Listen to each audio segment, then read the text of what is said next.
Le temps du carême qui s'ouvre aujourd'hui est un temps béni pour chacune et chacun de nous pour revenir à Dieu de tout notre cœur. Personne ne nous oblige à revenir.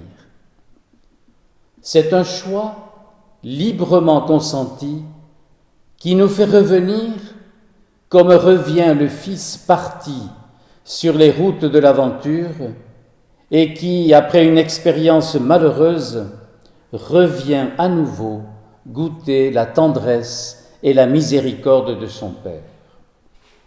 Nous le savons, et le prophète Joël nous le confirme. Notre Père est lent à la colère et plein d'amour.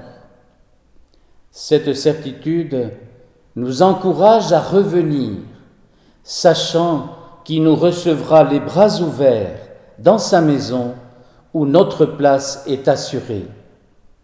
Revenir de tout notre cœur, certes, mais dans le jeûne, les larmes et le deuil, précise le prophète Joël. Le Seigneur ne nous demandera pas des comptes sur notre passé, mais il appréciera si nous reconnaissons notre péché, ce péché qui a fait tant de mal à lui-même, aux autres et à moi-même. Le psaume 50 de ce jour nous entraîne dans ce mouvement de reconnaissance de notre faute. Contre toi, oui, contre toi, et toi seul j'ai péché. Ce qui est mal à tes yeux, je l'ai fait. Le regret et le désir de renouer à nouveau nos relations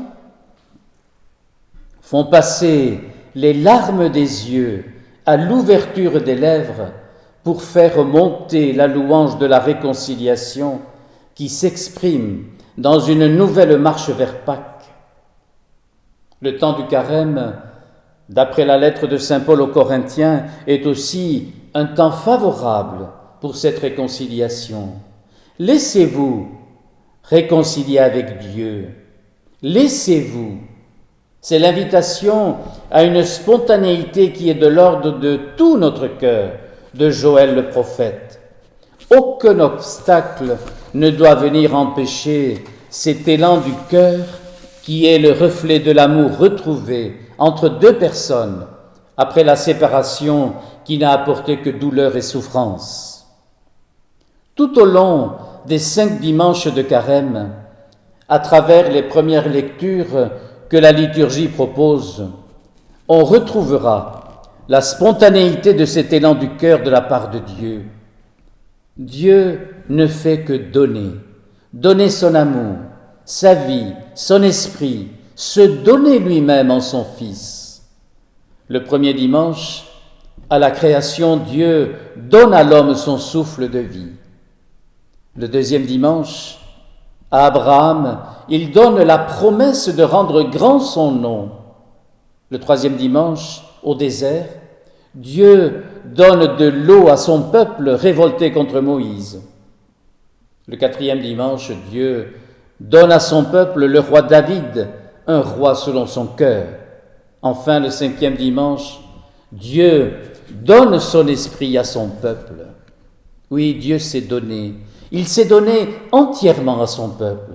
Alors, laissons-nous à notre tour nous donner à Dieu dans cet élan de cœur en ce temps privilégié de 40 jours qu'est le carême.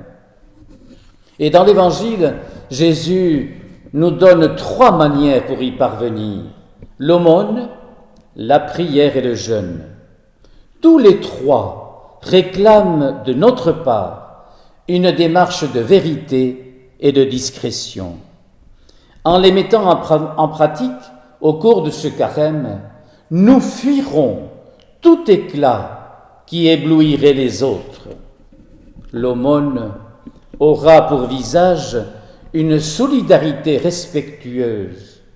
Le partage est grand lorsqu'il permet le détachement.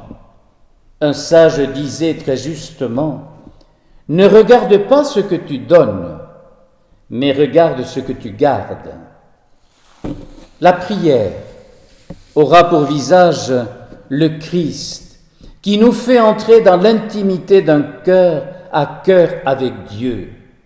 Gandhi disait « Il vaut mieux mettre son cœur dans la prière sans trouver de paroles que de trouver des mots sans y mettre son cœur. » Le jeûne aura pour visage la disponibilité permanente pour le combat contre les tentations de celui qui veut nous dévier de notre marche.